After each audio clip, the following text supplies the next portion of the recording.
बिटिया की शादी में सीएम योगी लेकर पहुंचे ऐसी गिफ्ट, दिल्ली तक हो रही वाहवाही। मोदी सरकार ने उसके लिए निकाल दिया स्पेशल बजट। अंबानी की बेटी और सुनील शेट्टी की बेटी की शादी तो कुछ नहीं, ब्रजेश पाठक के घर हुई शादी का जश्न फैमिली से ज्यादा सरकार ने मनाया। असम से आया संदेश, उत्तराखंड से आई मिठाई, शादी के मंडप पर ही भिड़ गए सपा और भाजपाई। शादी पर ऐसी सियासत पहले नहीं हुई। शादी में आप क्या गिफ्ट देते हैं? कपड़े, पैसे, मिठाई या फिर कुछ महंगे सामान? लेकिन योगी बाबा गिफ्ट में क्या लेकर जाते हैं, जानेंगे तो कहेंगे कि बाबा का अंदाज निराला है।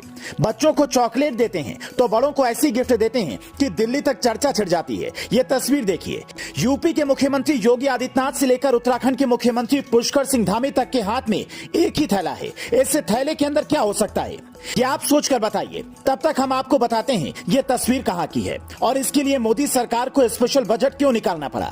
दरअसल 31 जनवरी को यूपी के डिप्टी सीएम ब्रजेश पाठक की बेटी की शादी थी, जिसमें यूपी की गवर्नर आनंदीबेन पटेल, मुख्यमंत्री योगी आदित्यनाथ, उत्तराखंड के सीएम पुष्कर सिंह धामी, असम के मुख्यमंत्री हेमंत बिस्वा शर्मा और यूपी की डिप्टी सीएम केशव प्रसाद मौर्य पहुंचे थे। सबने बिटिया दामाद को आशीर्वाद दिया, फोटो खिंचवाई, खाना खाया और चले गए। लेकिन असल लड़ाई उसके बाद शुरू हुई। शादी लखनऊ के जनेश्वर मिश्रा पार्क में थी तो समाजवादी और भाजपाई ट्विटर पर इस बात को लेकर भिड़ गए कि अखिलेश यादव ने ये पार्क नहीं बनाया होता तो पाठक जी बिटिया की शादी कहां करते। कोई कह रहा था ये शादी काफी खर्चीली थी तो कोई कह रहा था मुंबई में अंबानी की बेटी की शादी और सुनील शेट्टी की बेटी की शादी भले ही भव्य थी, लेकिन इतने प्रदेश के मुख्यमंत्री और गवर्नर वहां भी नहीं पहुंचे होंगे। यहां तो लग रहा था कि पूरी सरकार ही शादी का जश्न मनाने में लगी है। लेकिन हमने शादी के जश्न से हटकर योगी के गिफ्ट पर फोकस किया।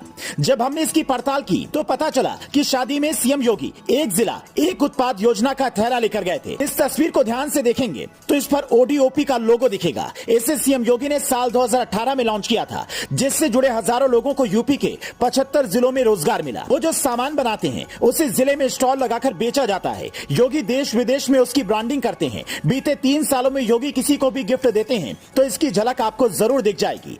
हालांकि यहाँ शादी में थैले के अंदर हो सकता है कि कोई महंगा सा गिफ्ट या महंगे कपड़े हो, लेकिन योगी जी का जो अंदाज था उसने सबका ध्यान खींच लिया। और 24 घंटे बाद 1 फरवरी को जब वित्त मंत्री निर्मला सीतारमण बजट पेश करने पहुंची तो उन्होंने कहा यूपी सरकार की एक डिस्ट्रिक्ट एक उत्पाद योजना की तर्ज एक स्टेशन एक उत्पाद योजना चल रही है, जिसे और लोकप्रिय बनाया जाएगा। इसके तहत आप अपने यहाँ के सामान नजदीकी रेलवे स्टेशन पर स्टॉल लगाकर बेच सकते हैं। इसके लिए केंद्र सरकार बजट जारी करेगी। ये यूपी के लोगों के लिए काफी गर्व की बात है, क्योंकि यहाँ तक केजरीवाल राशन की डोर स्टेप डिलीवरी लेकर जाते हैं तो बैन लग जाता है। कोई भी योजना लाते हैं तो लागू नहीं होती है, जबकि योगी का बुलडोजर बीजेपी ही नहीं कांग्रेस वाले भी अपनाते हैं। उनकी लॉ एंड ऑर्डर संभालने की ताकत की तारीफ करते हैं और लोगों की हित की योजना पर मोदी भी खुश हो जाते हैं। तभी तो कहते हैं योगी का विजन अलग है। आप योगी बाबा को इसके लिए बधाई देना चाहते हैं, कमेंट में कुछ खास लिखें। Bureau report, news flash.